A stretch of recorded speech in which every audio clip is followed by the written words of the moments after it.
2. La humildad, el espíritu del aprendizaje.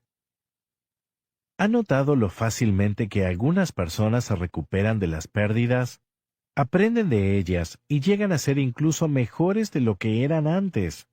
Mientras tanto, otros parecen fracasar, caer y nunca volver a levantarse. Después de que ellos experimentan algo negativo, realmente usted puede ver que comienza la espiral descendente, y a pesar de lo mucho que usted quiera ayudar, no puede. Ellos sencillamente no aprenden de sus errores. ¿Cuál es la diferencia entre esos dos tipos de personas? Yo creo que no se debe al momento, el estatus social, el grado de adversidad, o a cualquier otra cosa que esté fuera de su control. La diferencia está en el interior, es el espíritu del individuo. Quienes se benefician de la adversidad poseen un espíritu de humildad y, por tanto, están inclinados a hacer los cambios necesarios para aprender de sus errores, fracasos y pérdidas. Están en claro contraste con las personas orgullosas que no están dispuestas a permitir que la adversidad sea su maestra, y como resultado, no aprenden. El orgullo antes de la caída. Todo el mundo experimenta adversidad. Algunas personas son hechas humildes por ella, y otras son endurecidas, y llevan ese espíritu con ellas donde quiera que van. Para aquellos que se permiten volverse endurecidos, eso es trágico, porque es muy difícil que una persona endurecida aprenda algo.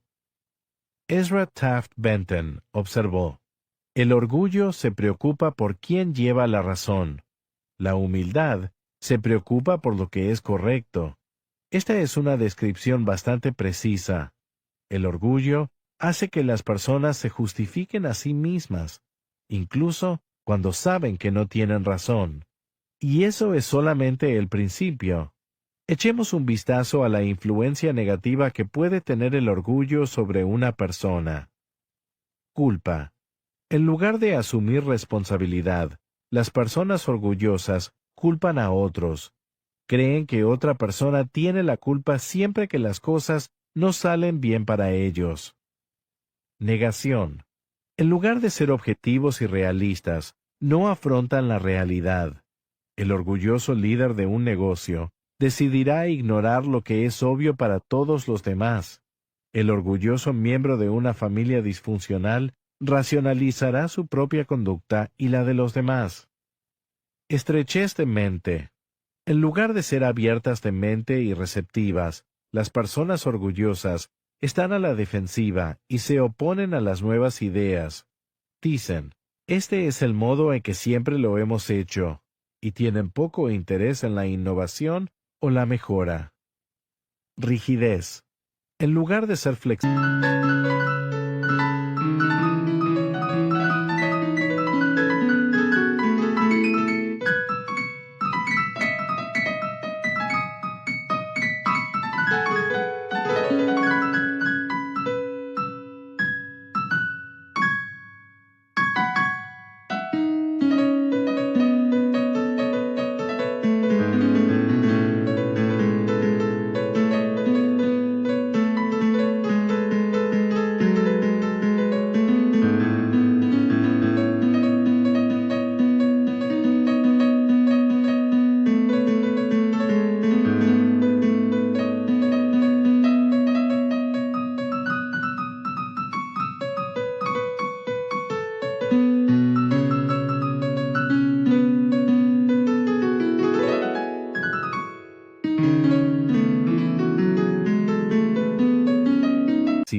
las personas orgullosas son rígidas. Dicen: lo hacemos a mi manera o no participo. Los fantasmas de su pasado, incluso sus éxitos del pasado, les persiguen y les retienen. Inseguridad. Las personas orgullosas se inflan a sí mismas y desinflan a otros porque son inseguras. Se apropian del mérito de los éxitos y echan la culpa a los demás. Cuando las personas inseguras están en una posición de liderazgo, en lugar de fomentar el espíritu de equipo, crean baja moral y alejan a su mejor gente. Aislamiento. En lugar de estar conectadas, las personas orgullosas se encuentran a sí mismas sin contacto, con ellas mismas, sus familias, su comunidad y sus clientes. El orgullo hace que las personas piensen que todo se trata de ellas, cuando en realidad se trata de los demás. ¿Se aplica algunas de esas descripciones a usted mismo? Siento decir que en mis años formativos de liderazgo, yo no poseía la humildad necesaria para llenarme del espíritu de aprendizaje. De hecho, era precisamente lo contrario. Yo era orgulloso, era competitivo y siempre quería ganar. Y cuando ganaba, era insufrible. Si yo batía a alguien, le decía que había ganado, y les ponía nervioso a todo el mundo, y lo peor es que ni siquiera era consciente de ello. No entendía lo poco enseñable que yo era hasta que mis amigos me hicieron el regalo de una camiseta que llevaba el mensaje: es difícil ser humilde cuando tú eres tan estupendo como yo. Todo el mundo se rió cuando me la enseñaron, pero internamente yo sospechaba que estaban intentando declarar verdad.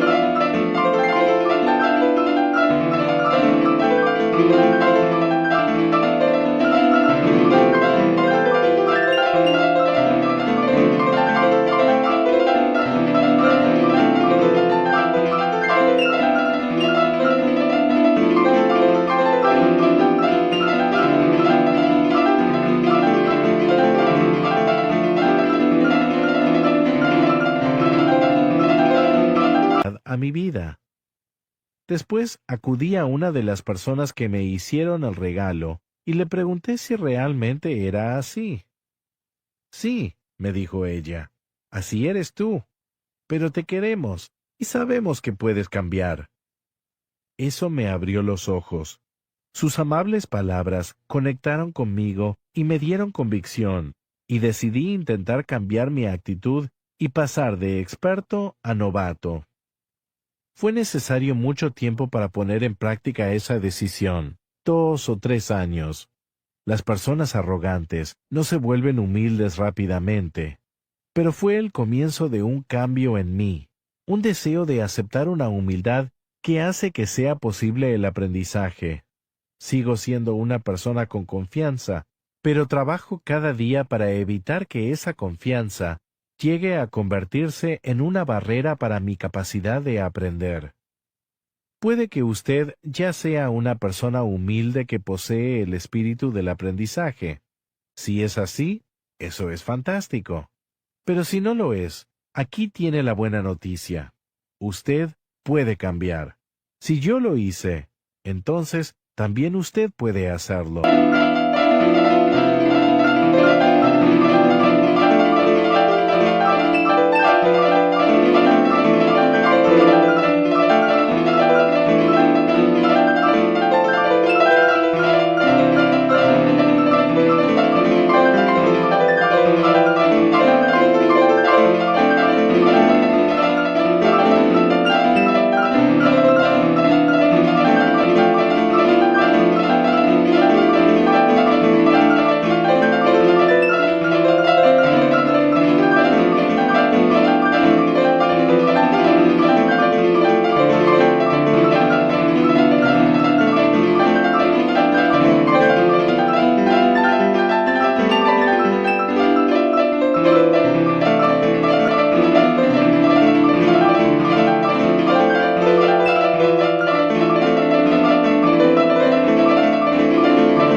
Si no está seguro de dónde está con respecto a la humildad, si sus amigos no le han regalado la camiseta, entonces, quizá esto pueda ayudarle.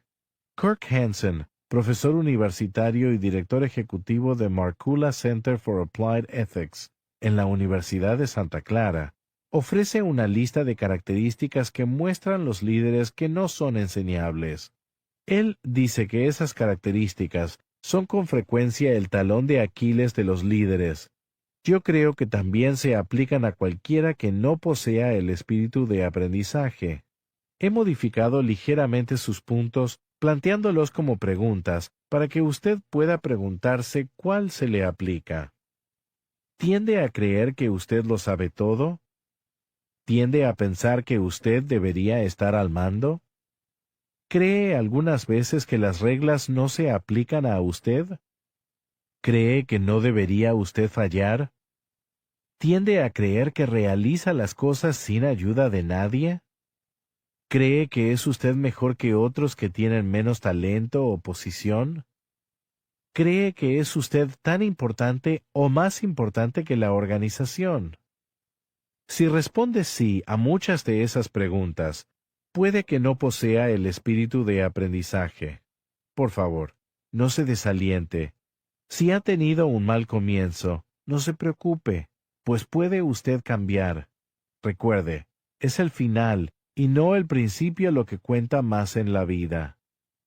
Lo bueno se convierte en lo mejor debido a la humildad. Las personas con mucho talento, con frecuencia, rinden a un alto nivel, pero las mejores, las absolutamente mejores de las mejores, logran las mayores alturas porque poseen el espíritu del aprendizaje. Recientemente me acordé de esto cuando me enteré de una historia de la niñez de uno de mis héroes, John Wooden. El entrenador de baloncesto de UCLA es una leyenda. Ha ganado todos los premios y ha recibido todos los aplausos en su profesión. Fue la primera persona nombrada para el Salón de la Fama del Baloncesto como jugador y también como entrenador. Wooden tenía mucho talento, tanto talento, de hecho, que estuvo en peligro de volverse orgulloso y poco enseñable. Cuando era pequeño, siempre era el mejor jugador de su equipo, y dirigió a su equipo en la secundaria hasta 3 campeonatos estatales, pero tuvo la fortuna de aprender pronto una lección que le ayudó a desarrollar un espíritu de humildad. Wooden explicaba: yo había olvidado mi uniforme y no quería regresar y recorrer la distancia de más de 1 kilómetro que había hasta nuestra granja para agarrarlo antes del partido de baloncesto de aquella tarde. Además, yo era el mejor jugador de nuestro equipo. Estaba seguro de que no habría modo alguno de que el entrenador me dejase en el banquillo. Estaba equivocado. Cuando quedó claro que no me permitirían jugar sin el uniforme, convencí a un compañero de equipo para que fuese a casa y me lo trajese. Después de todo, yo era la estrella, ¿verdad? ¿Por qué no iban a permitirme pedir 1 o 2 favores a quienes estaban sentados en el banquillo? Con esa actitud, no es sorprendente que el partido empezó sin que yo jugara. Cuando intenté razonar con el entrenador, rogándole que me permitiera jugar porque estaba claro que nos sobrepasaban con nuestra nueva línea, él me dijo con pocas palabras: «Johnny, hay algunas cosas más importantes que ganar». Algunas cosas más importantes que ganar. No muchos entrenadores podrían convencer a un muchacho de 13 años para que creyera eso. Pero mientras yo estaba sentado miserablemente en el banquillo viendo a mi equipo ir cada vez más retrasado en el marcador, comencé a entender que quizá el entrenador Warrener tuviera razón. Quizá yo sí necesitaba que me dejaran en el banquillo 1 o 2 veces. A medida que crecí y esa experiencia permaneció conmigo, realmente llegué a apreciar su significado.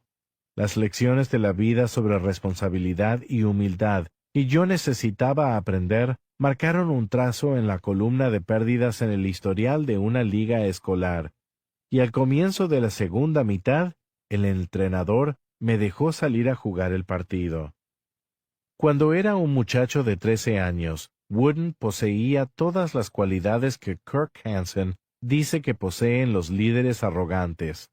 Él creía que era mejor que los demás, que no tenía que jugar bajo las mismas reglas de todos los demás, que el equipo no podía estar sin él, que él era el equipo. Afortunadamente, tuvo un entrenador que creía que hay cosas más importantes que ganar, como el aprendizaje, y afortunadamente para Wooden, aprendió la lección temprano en la vida. Creo que esa es una de las claves que le hicieron grande. Esa lección de humildad influenció a Wooden en su vida y su entrenamiento, y le hizo ser un novato de por vida. Su espíritu de aprendizaje le permitió hacer preguntas que muchos entrenadores no estaban dispuestos a hacer. Le impulsó a realizar cambios que otros no estaban dispuestos a hacer. Le inspiró a aferrarse a valores que otros eran tentados a poner en un compromiso. Le capacitó para ser ejemplo de una bondad en la victoria que otros rara vez poseen. Es la razón por la cual quería ser recordado, no por sus campeonatos, sino como alguien que hizo lo mejor que pudo para enseñar a sus jugadores acerca de las cosas importantes de la vida. ¿Cómo el espíritu correcto le ayuda a aprender? John Wooden entendía que a veces se gana y a veces se aprende, pero solo cuando uno posee un espíritu humilde. La humildad es fundamental para todas las personas que aprenden de sus victorias y sus pérdidas. Es una clave para el éxito al mayor nivel. Quizá esté pensando, ¿qué? No estoy de acuerdo. Puedo nombrar a una docena de personas que han logrado grandes cosas con actitudes arrogantes.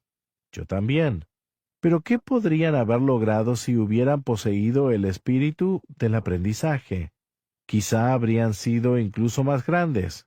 La humildad abre la puerta para aprender y para llegar a niveles de logros siempre mayores. Esta es la razón. 1. La humildad nos permite poseer una verdadera perspectiva de nosotros mismos y de la vida. El autor y consultor de negocios Ken Blanchard dice, humildad no significa que piense menos de usted mismo. Significa que piensa menos en usted mismo. Cuando nos enfocamos demasiado en nosotros mismos, perdemos perspectiva. La humildad nos permite recuperar perspectiva y ver el cuadro general.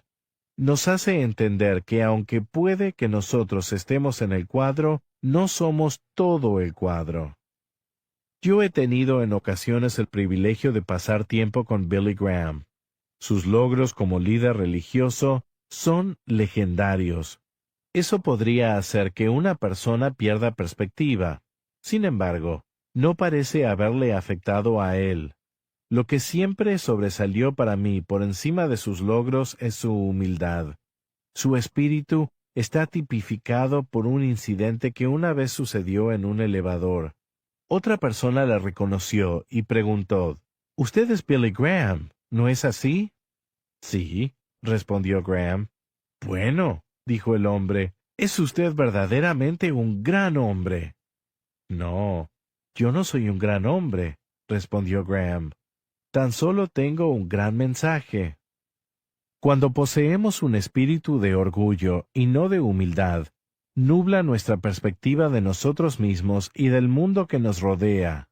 El psiquiatra pionero Carl Jung dijo, mediante el orgullo siempre nos engañamos a nosotros mismos, pero en lo profundo por debajo de la superficie de la conciencia promedio, una voz suave y calmada nos dice, algo está desafinado. Cuando la falta de humildad nos hace estar desafinados en nuestro interior, el mundo pierde enfoque. Perdemos perspectiva y nos resulta difícil aprender. ¿Cómo podemos descubrir nuestras imperfecciones o las cosas que necesitamos aprender cuando no podemos verlas? La humildad abre nuestros ojos y amplía nuestra perspectiva. Debido a que no estamos enfocados en justificarnos a nosotros mismos o vernos bien, tenemos un mejor juicio. El grande del béisbol, Lou Brock, dijo, «Muéstrame un hombre que tenga miedo a verse mal, y yo te mostraré un hombre al que puedes batir cada vez». ¿Por qué? Porque sus ojos están cerrados a todo lo que le rodea. Una perspectiva precisa de nosotros mismos es difícil de obtener e incluso más difícil de mantener. La humildad ayuda. John Wooden entendía esto y trabajó para ayudar a sus jugadores a mantener una perspectiva humilde. No quería que ellos tropezasen por la crítica o por los elogios. Sabía que ya fuesen merecidos o inmerecidos, ellos siempre aborrecerían la crítica y amarían los elogios. Su fortaleza como individuo, Wooden solía decirles, depende del modo en que responden a la crítica y a los elogios. Si permiten que cualquiera tenga un efecto especial sobre ustedes, nos va a hacer daño. Ustedes tienen poco control sobre la crítica o el elogio que los de fuera envíen a su camino. Tómenlo todo con unos granos de sal. Permitan que su oponente se quede atrapado en las opiniones de otras personas, pero no lo hagan ustedes. La humildad fomenta una agenda de ver las cosas como en realidad son, de aprender y del deseo de mejorar.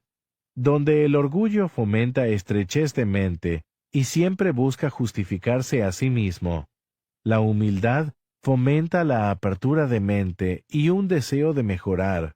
La humildad pone las cosas en perspectiva, y si se lo permitimos, también nos ayuda a tener mejor sentido del humor.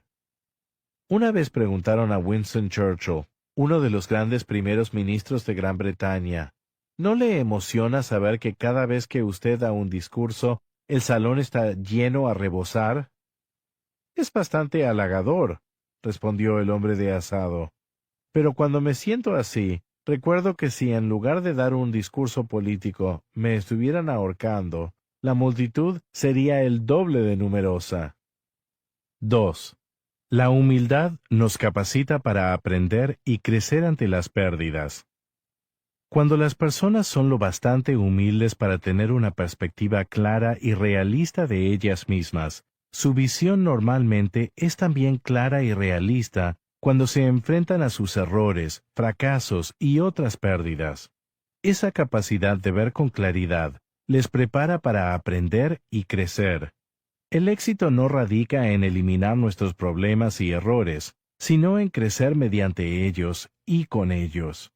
Elbert Hubbard describió lo contrario cuando dijo, un fracasado es un hombre que ha metido la pata, pero no es capaz de sacar rendimiento a la experiencia.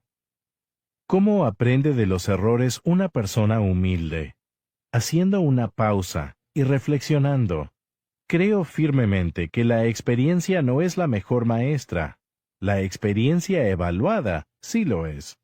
Yo aprendí esta lección del libro de Eclesiastes, que afirma, en el día del bien, goza del bien, y en el día de la adversidad, considera.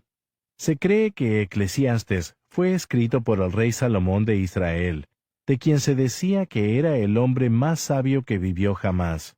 Cuando alguien con ese tipo de sabiduría habla, todos haríamos bien en escuchar.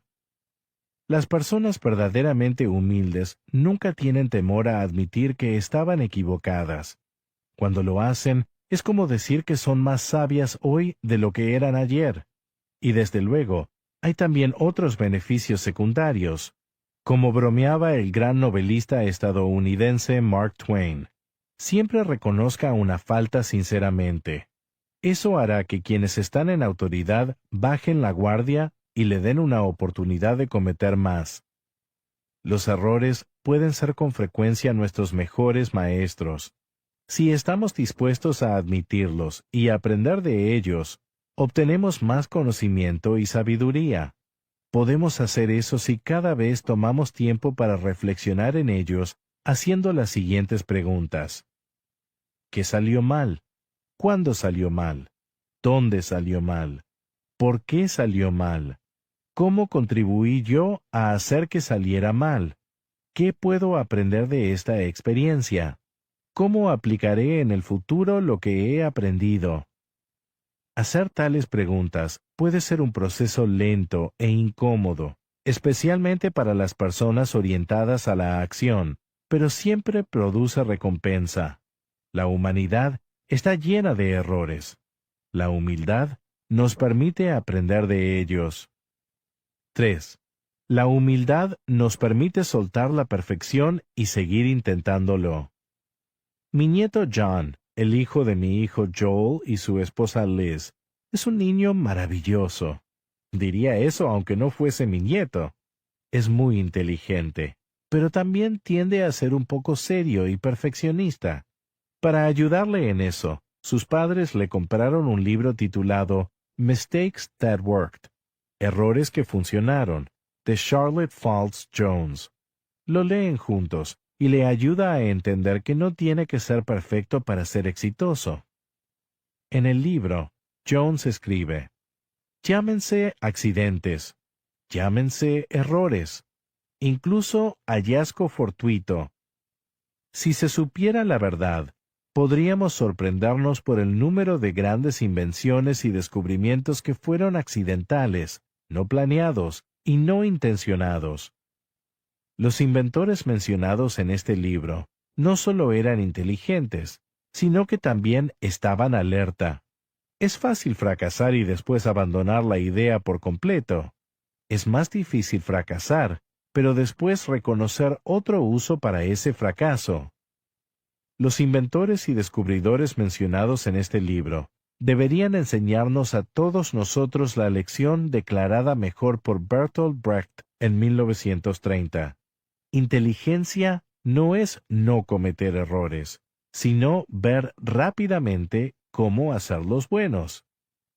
Una de las historias favoritas de John en el libro es sobre el farmacéutico John Pemberton, de Atlanta, Georgia.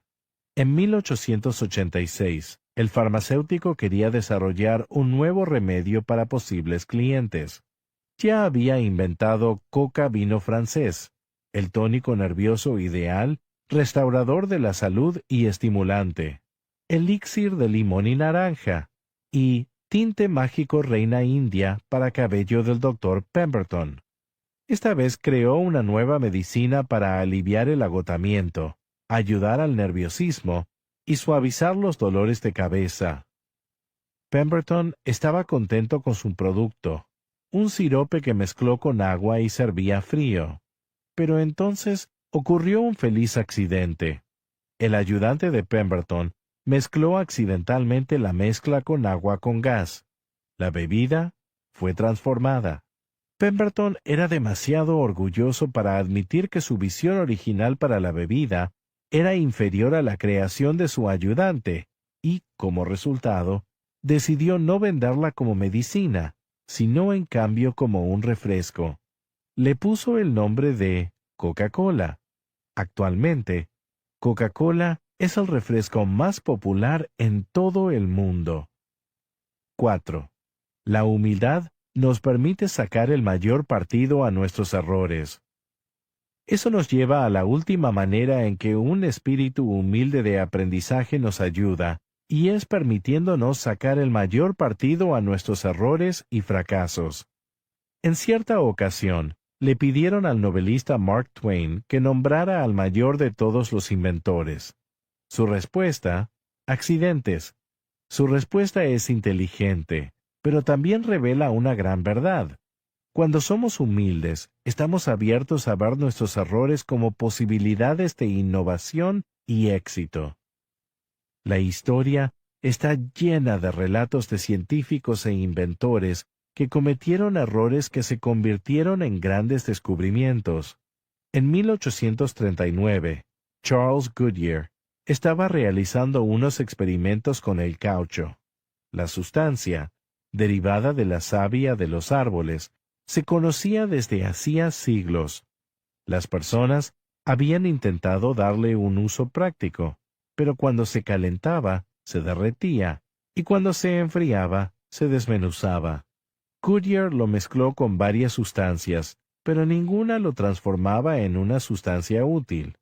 Entonces, un día, accidentalmente, introdujo un poco de caucho mezclado con azufre en un fogón de cocina caliente. El calor hizo que el caucho se volviera firme y flexible. Incluso, el aire frío era incapaz de hacer que se rompiera. El error de Goodyear le ayudó a transformar el caucho en una sustancia usada en muchos de los productos e industrias de hoy día. El celofán es otra sustancia que se descubrió por accidente. El ingeniero textil suizo Jacques Brandenburger quería desarrollar un tejido impermeable después de ver que se vertió una botella de vino sobre un mantel. La cubierta que creó era demasiado rígida y quebradiza para ser práctica, pero Brandenburger descubrió que la película transparente se desprendía del tejido en láminas enteras.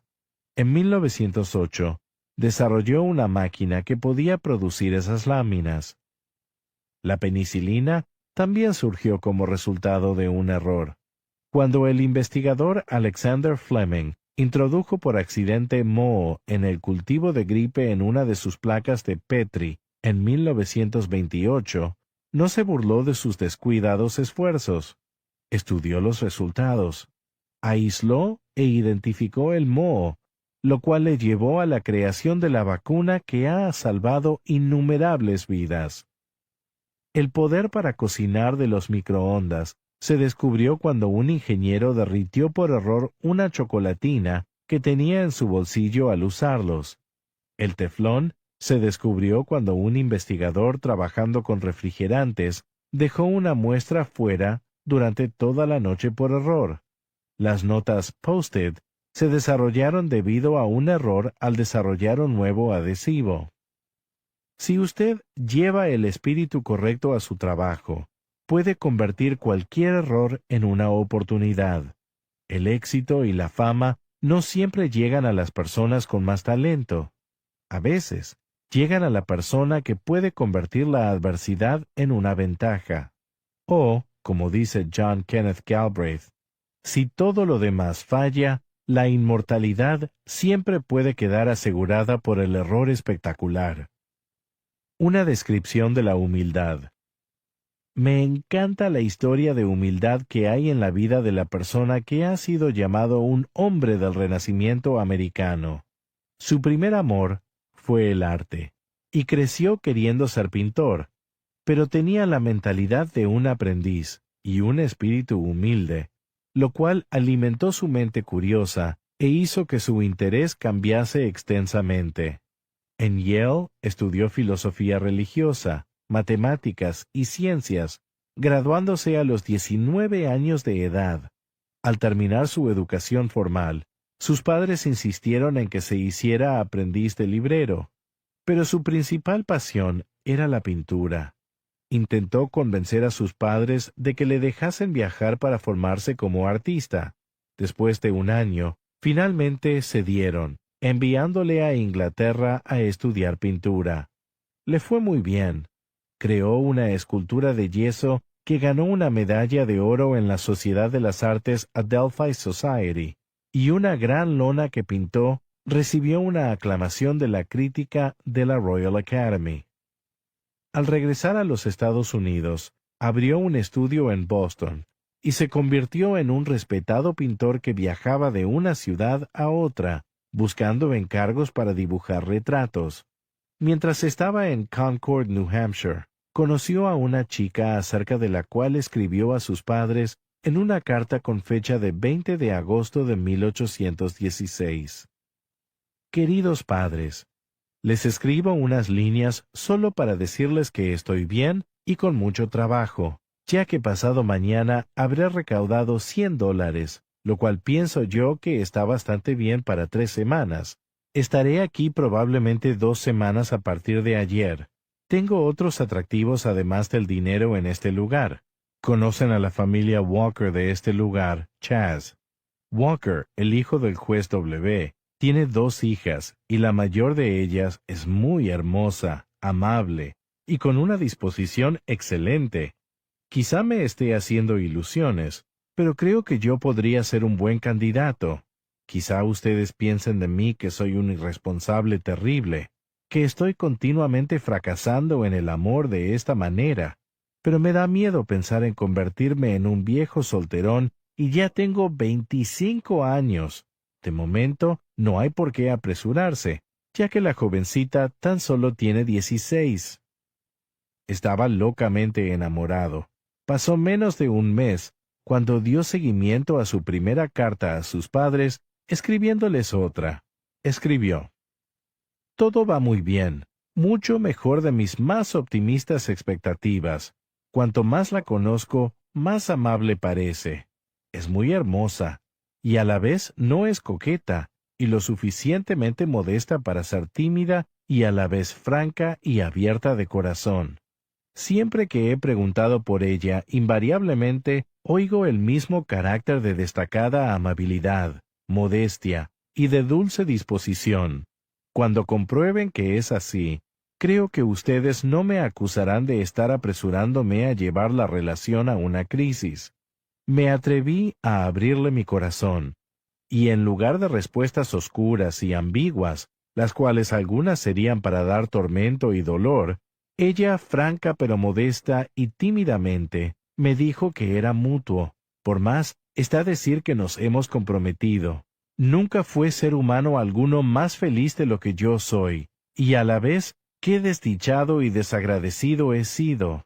Oren por mí, para que tenga un corazón agradecido, porque no merezco otra cosa que adversidad, y sin embargo, tengo la más ilimitada prosperidad.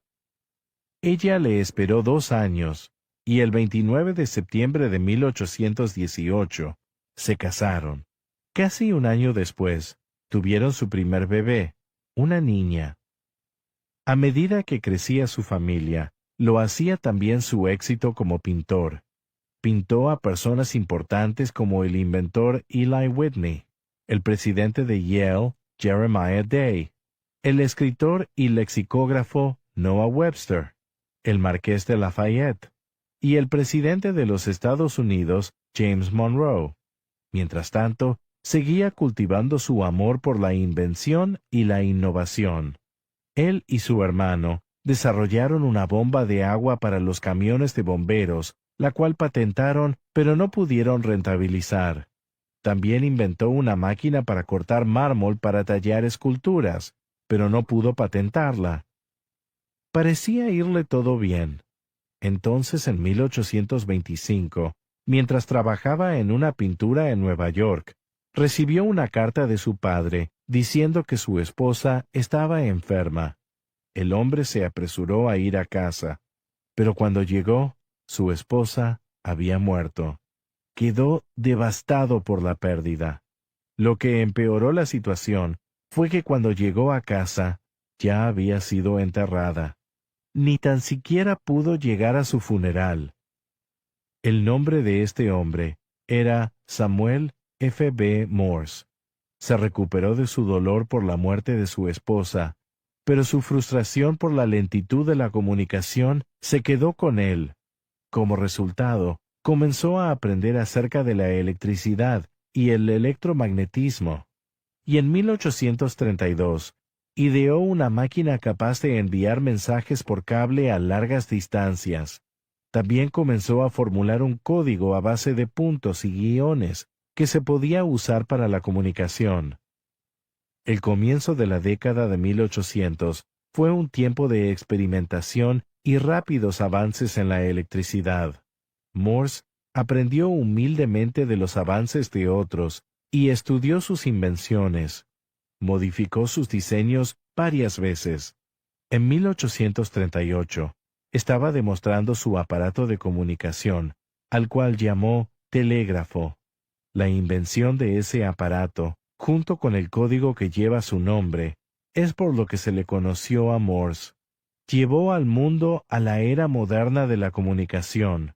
Cuando antes eran necesarios días, semanas o meses para comunicarse con otras personas a gran distancia, gracias a Morse se pudo hacer en minutos. La tecnología cambió el mundo. Morse recibió muchos honores por su invención del telegrama, pero siempre fue muy humilde al respecto. Una vez dijo: «He conseguido hacer una aplicación valiosa de la electricidad, no porque fuera superior a los demás hombres, sino únicamente gracias a que Dios, que quería dárselo a la humanidad, tenía que revelárselo a alguien, y le plació revelármelo a mí». Con esa actitud, No es de extrañar que pudiera recuperarse de sus pérdidas, aprender y crecer. Poseía el espíritu del aprendizaje, y nosotros haríamos bien en desarrollarlo también. El novelista J. M. Barrie observó: la vida de cada hombre es un diario en el que quiere escribir una historia y escribe otra, y su momento más humilde es cuando compara el volumen tal y como es con el que prometió hacer. Eso ha sido así en mi vida. De muchas formas, no he llegado a alcanzar lo que me hubiera gustado hacer y ser. Sin embargo, en el momento en que comparamos lo que queríamos hacer con lo que realmente hemos hecho, si somos humildes y abiertos a las lecciones que la vida se ofrece a enseñarnos, aumentamos nuestras probabilidades de éxito. Y sabiendo que hemos hecho lo que hemos podido, quizá estaremos conformes con lo que hemos sido capaces de hacer y lograr. Capítulo 17. Su segundo viento está de camino. Todos estamos cansados a veces, cansados de intentar hacer crecer un negocio, cansados de tratar una enfermedad, cansados de criar a un hijo difícil, cansados de estar solos y esperar conocer a la persona correcta. Incluso, podemos estar haciendo lo que nos gusta, ya sea viviendo en la casa de nuestros sueños, criando hijos estupendos o teniendo un buen empleo. Pero si no tenemos cuidado, podemos perder nuestra pasión y permitir que llegue el cansancio. Vi un documental sobre una larga guerra en la que nuestro país estaba implicado. Las tropas de Estados Unidos habían estado en el extranjero por muchos años participando en el conflicto. Un general de 4 estrellas testificó delante del Congreso. Un senador preguntó cómo les iba a las tropas, y él dijo: «Señor, nuestras tropas están cansadas. Nunca esperábamos que la guerra durase tanto tiempo. Ahora están tratando la fatiga en la batalla». El militar estaba afrontando la misma pregunta que con frecuencia nos hacemos como individuos. ¿Qué hace uno cuando la batalla ha durado más tiempo del que se pensó? Usted ha orado, ha creído, ha hecho lo que debe hacer, pero sigue esperando conocer a la persona correcta, o sigue buscando el empleo adecuado, o sigue orando para que ese hijo al que quiere regrese al camino correcto. La palabra cansado significa perder el sentimiento de placer, no sentir el disfrute que antes se sentía. Cuando los soldados son enviados en barco al extranjero, están muy emocionados y no pueden esperar a marcar una diferencia. Entonces, cuando la batalla continúa, puede llegar la fatiga. Lo mismo puede sucedernos a cualquiera de nosotros que hemos estado luchando por algo durante un largo período.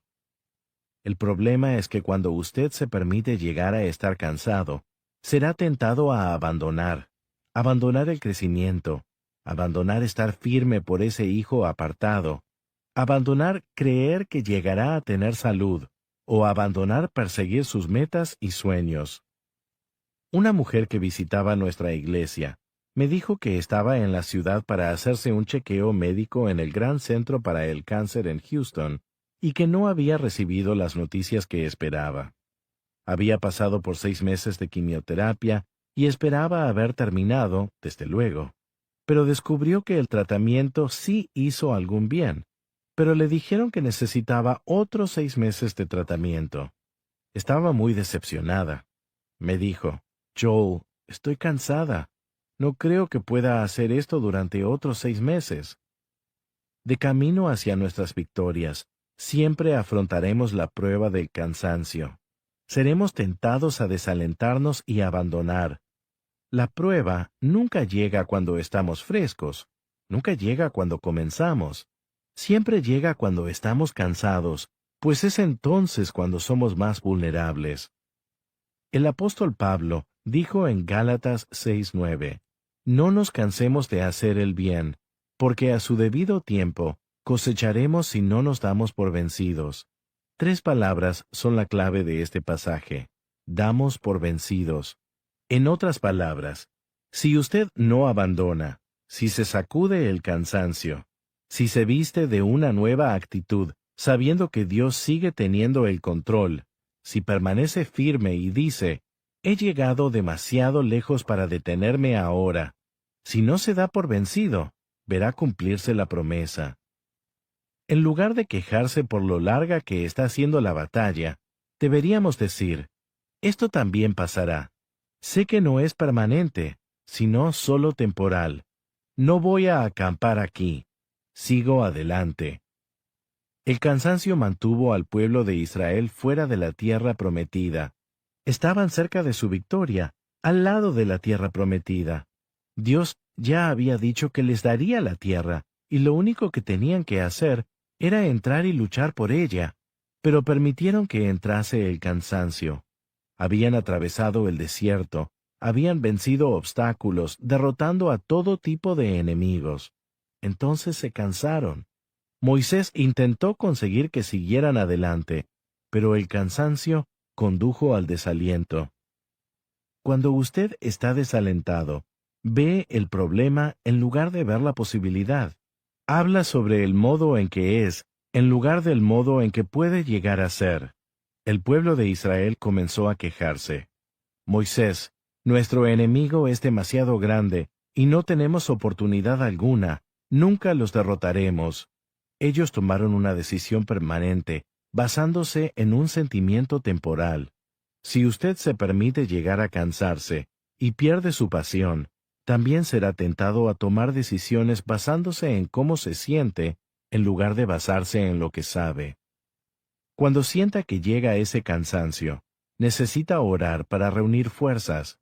Dios, tú dijiste que me has armado con fuerza para cada batalla. Tú dijiste que todo lo puedo en Cristo, que me da nuevas fuerzas. Tú dijiste que soy más que vencedor y no una víctima. Si habla con usted mismo de la manera correcta, sentirá que llega el segundo viento. Pero con demasiada frecuencia, hacemos lo que hizo el pueblo de Israel, y pensamos, no puedo soportarlo más, estoy muy cansado, estoy abatido, es demasiado difícil. Sin embargo, cuanto más habla de lo cansado que está, más cansado se siente. Tan solo está echando leña al fuego. No hable sobre cómo es usted, hable de cómo quiere llegar a ser. Necesita que palabras de fe y victoria salgan de su boca. En otras palabras, puede que esto sea difícil, pero sé que soy capaz. Estoy equipado. Estoy capacitado. Soy fuerte en el Señor. Todos nos cansamos. Todos nos sentimos agotados. De hecho, si nunca ha tenido ganas de abandonar, entonces sus sueños son demasiado pequeños. Si nunca ha tenido ganas de tirar la toalla, entonces necesita establecer algunas metas mayores. Cuando llega presión para que sea usted desalentado y piense que no puede soportarlo más, eso es completamente normal. Todas las personas se sienten así a veces. Isaías nos da la solución. Él dijo, los que esperan en el Señor tendrán nuevas fuerzas. Se levantarán con alas como las águilas, correrán y no se cansarán, caminarán y no se fatigarán. Dios sabía que habría momentos en que sentiríamos fatiga por la batalla, y por eso dijo, hay una manera de obtener su segundo viento. Hay una manera de que su fuerza sea renovada. ¿Cuál es? Esperar en el Señor. Eso no significa quedarse sentado y ser pasivo complaciente. Significa esperar con expectativa, sin quejas, sin desaliento, sin hablar de todas las razones por las que no saldrá bien. Si quiere que sus fuerzas sean renovadas, la manera correcta de esperar es diciendo, Padre, gracias porque tú estás luchando mis batallas. Gracias porque la respuesta está en camino. Gracias porque tú eres mayor que estos obstáculos. Gracias porque tú harás que mis sueños se cumplan. Cuando usted da alabanza a Dios, habla sobre su grandeza. Pasa el día esperando que Él cambie la situación. Dios promete que renovará sus fuerzas. La Escritura dice que correrá y no se cansará. Esta es una referencia a agarrar su segundo viento. Es Dios que sopla fortaleza, energía, pasión, visión y vitalidad a su espíritu. No saldrá usted del mismo modo en que era. Saldrá en alas de águila. Saldrá más fuerte, más alto y mejor de lo que era antes. Puede que se enfrente a importantes obstáculos. Cuando usted mira hacia su futuro, puede ser muy abrumador. No es capaz de ver cómo lo logrará. Conozco a una mujer que estaba en la misma situación. Ella crió a sus hijos y logró que entrasen en la universidad. Ella esperaba ese nuevo período en su vida en el cual tendría tiempo libre, pero debido a circunstancias inusuales, ha tenido que criar a su nieto, que es un niño pequeño. Desde luego que ama a su nieto, pero me dijo, Joel, no creo que pueda volver a hacer esto. ¿Otros 15 años? No creo que tenga las fuerzas para lograrlo. Yo le dije, no puede centrarse en mirar 15 años en el futuro. Si mira tan lejos, se sentirá abrumada. Tiene usted que tomarlo día a día.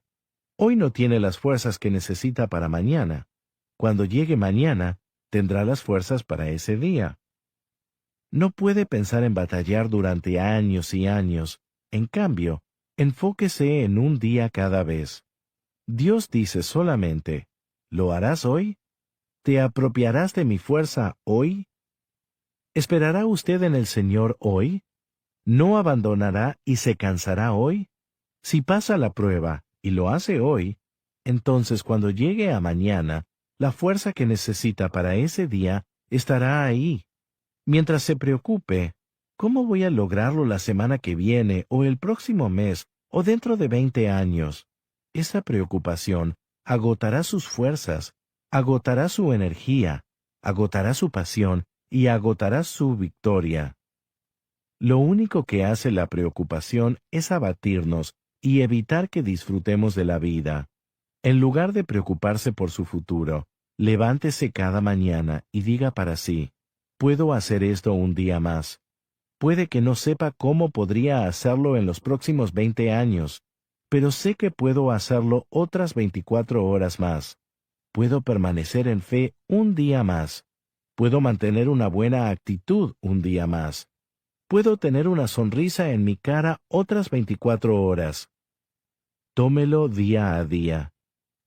Me gusta hacer ejercicio para mantenerme en forma. A veces cuando voy corriendo, especialmente cuando hay calor y humedad, me canso. Comienzan a llegar pensamientos que dicen, necesitas detenerte.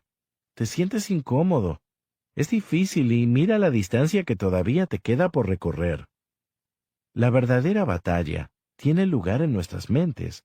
Si yo medito en esos pensamientos y comienzo a pensar en cómo me siento, cuántas colinas hay y lo que me queda por recorrer, me convenceré a mí mismo y me detendré.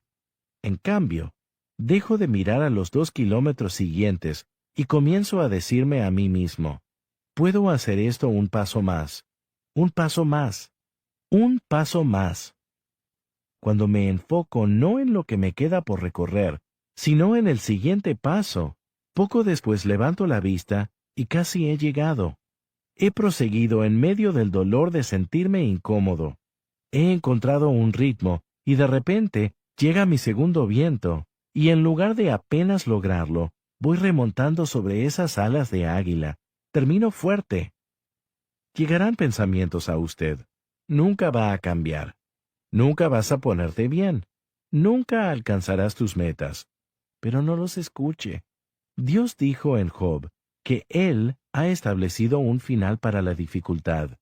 Dios ya ha establecido una fecha final para los problemas. Él ha establecido un final para la batalla, un final para la enfermedad, un final para la adicción, un final para la soledad.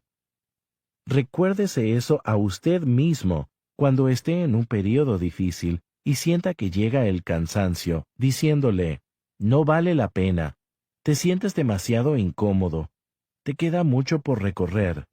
En cambio, recuerde, no siempre voy a estar solo. Dios ha establecido un final para esta soledad y traerá a alguien estupendo a mi vida. No siempre batallaré en mis finanzas. Dios ha establecido un final para esta carencia. Él tiene ascenso, y aumento que llegan a mi camino. No siempre estaré luchando con estas adicciones.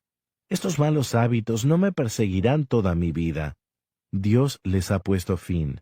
Él tiene libertad y victoria en mi futuro. No siempre tendré que tratar estos problemas médicos. No siempre tendré este dolor. Jehová Rafa, el Señor mi sanador, ha establecido un final para esta enfermedad. Recuerde, el final ya ha sido establecido. Le pido que permanezca fuerte, no se canse, siga creyendo, siga esperando, siga haciendo lo mejor que pueda. Si permanece en el camino y hace lo correcto, verá que llega el final. Eso es lo que la Escritura quiere decir. Si no desmayas, recibirás la recompensa. Sé que no es usted alguien que desmaya. Usted es fuerte, es un guerrero, un vencedor, y no una víctima. Cuando la vida se ponga difícil, recuérdese que Dios dijo que usted ha sido armado con fortaleza para cada batalla. Piense en eso. Dios dice que la fuerza es un arma. En lo natural, podría usted ir armado con una pistola, una granada de mano o incluso una bazooka. Esas son armas potentes, pero no son nada comparadas con las armas que Dios le ha dado. Usted está lleno de poder capacitador. No vaya por ahí sintiéndose débil y derrotado, como si no pudiera soportarlo más. Si fuese demasiado para usted, Dios no lo habría permitido. En lugar de quejarse, diga para sí, puedo manejar esto. Este niño puede que sea difícil, pero puedo manejarlo. Quizá los negocios sean lentos, pero puedo manejarlo. El informe médico no fue bueno, pero puedo manejarlo. El jefe me pone nervioso, pero puedo manejarlo. Hace calor fuera, pero puedo manejarlo. Ponga sus hombros erguidos, mire a los ojos a esos obstáculos y diga, no eres rival para mí. Cáncer, no eres rival para mí. Compañero de trabajo malhumorado, no eres rival para mí. Depresión, no eres rival para mí. Adicciones, no son rival para mí.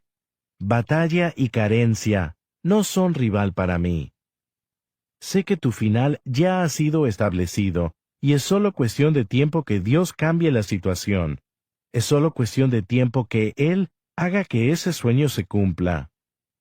Un amigo mío está en el ejército y acaba de enterarse de que había sido destinado al extranjero durante un año. Él y su esposa nunca habían estado separados por tanto tiempo, y tenían 2 hijos pequeños. Su esposa estaba muy preocupada, y se preguntaba cómo iba a lograrlo. Le dije lo que le estoy diciendo a usted. Su desafío puede ser difícil, pero puede manejarlo. Dios le ha dado la gracia para este período. Si no estuviera usted a la altura de esto, Dios no lo habría traído a su camino. En los momentos difíciles, recuérdese que siempre hay una recompensa por hacer el bien. Dios nunca deja de compensarle, y Él paga muy bien. Puede que el período sea difícil en este momento, pero si sigue haciendo lo correcto, prepárese, porque llega la recompensa. Cuando usted permanece fuerte y tiene una buena actitud, aunque realmente tenga ganas de quejarse. Cuando sirve, da y trata bien a las personas, aunque ellos no le den las gracias. Cuando nadie le da el mérito. Cuando pasa esas pruebas de cansancio, la Escritura dice que llegará a su camino un día de recompensa. Puede que esté usted acampado al lado de la tierra prometida como el pueblo de Israel, al borde de pasar a un nuevo nivel del favor de Dios, pero el problema es que está cansado. La batalla ha tomado más tiempo del que usted esperaba, y ahora está en una encrucijada. Puede permitir que el cansancio le derrote, haciendo que abandone y que se quede donde está, o puede ponerse firme y decir, he llegado demasiado lejos para detenerme ahora. Seguiré adelante. Seguiré persiguiendo mis metas. Seguiré siendo bueno con la gente. Seguiré esperando, orando, estirándome, creciendo. Cuando tenga ese tipo de actitud, sentirá que llega su segundo viento. Yo he aprendido lo siguiente. Usted afronta la mayor presión cuando está cerca de su victoria. Cuando la intensidad ha aumentado, esa es una señal de que está a punto de pasar a un nuevo nivel del favor de Dios. Es como una mujer que tiene un hijo.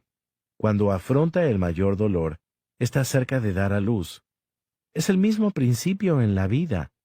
Cuando se siente de lo más incómodo, cuando parece más injusto, cuando es más tentado a abandonar, esa es una señal segura de que está a punto de dar a luz a lo nuevo que Dios quiere hacer. Puedo sentir en mi espíritu que el período está cambiando. La depresión está llegando a su fin y el gozo está a punto de surgir. Su carencia y su lucha están llegando al final, y un nuevo período de aumento, ascenso, y más que suficiente llegará a su camino. Si ha tenido constantes problemas médicos y no se ha sentido adecuado, eso llega a su fin. Un período de salud y vitalidad llegará a su camino. Ahora bien, no actúe como lo hizo el pueblo de Israel, que se desalentó, se cansó demasiado y solamente quería quedarse donde estaba. En cambio, prosiga y deje atrás el dolor y la incomodidad. Deje atrás los sentimientos que le dicen que se quede. Deje atrás el cansancio. Recupere su fuego. No ha visto usted aún sus mejores días. Sus mayores victorias siguen estando por delante de usted. Esas adversidades y batallas no quedarán desperdiciadas. Dios las está utilizando para prepararle para el increíble futuro que tiene preparado. Cuando yo corría en atletismo en la secundaria, el entrenador nos ponía unos entrenamientos increíbles. En una ocasión tuvimos que correr 18 carreras de media milla. Corríamos media milla, hacíamos un descanso de 2 minutos y después corríamos la siguiente. Teníamos que hacer eso 18 veces seguidas. Pensábamos, este hombre está intentando matarnos. Algo le sucede. Pero varios meses después, todos corríamos en nuevos niveles, y batimos nuestras antiguas marcas y entendimos que no estaba intentando matarnos, simplemente intentaba aumentar nuestro aguante. Nos estaba estirando para que pudiéramos alcanzar nuestro pleno potencial. De la misma manera, Dios a veces nos permite afrontar dificultades para aumentar nuestro aguante, para estirarnos de modo que podamos alcanzar nuestro pleno potencial. Puede que pensemos, esto es demasiado difícil. Este jefe es demasiado injusto. Este maestro de matemáticas es demasiado difícil. ¿Cómo puedo criar a estos niños? Puede que sea muy difícil. Puede que tuviera intención de hacerle daño. Pero permanezca fuerte y declare, puedo manejar esto. No es demasiado para mí. He sido armado con fortaleza para esta batalla. Entonces, cuando llegue al otro lado, no solo recibirá su recompensa, sino que también tendrá una fortaleza interior, una confianza y una resolución que nunca antes había tenido. Afrontará situaciones que podrían haber parecido demasiado hace 10 años y podrían haber causado que se derrumbara. Pero debido a que ha pasado esas pruebas, algo ha sido depositado en su espíritu. Lo que solía ser gran cosa, ahora no lo es en absoluto. ¿Qué está sucediendo? ¿Está usted creciendo? ¿Está aumentando? ¿Está subiendo a nuevos niveles? Creo que en este momento el Creador del universo está soplando un segundo viento hacia usted. Tan solo recíbalo por fe. Llega fuerza a su cuerpo. Llega fuerza a su mente. Correrá y no se cansará. Caminará y no se fatigará. No se arrastrará por la vida derrotado o deprimido. Planeará por la vida con alas de águila.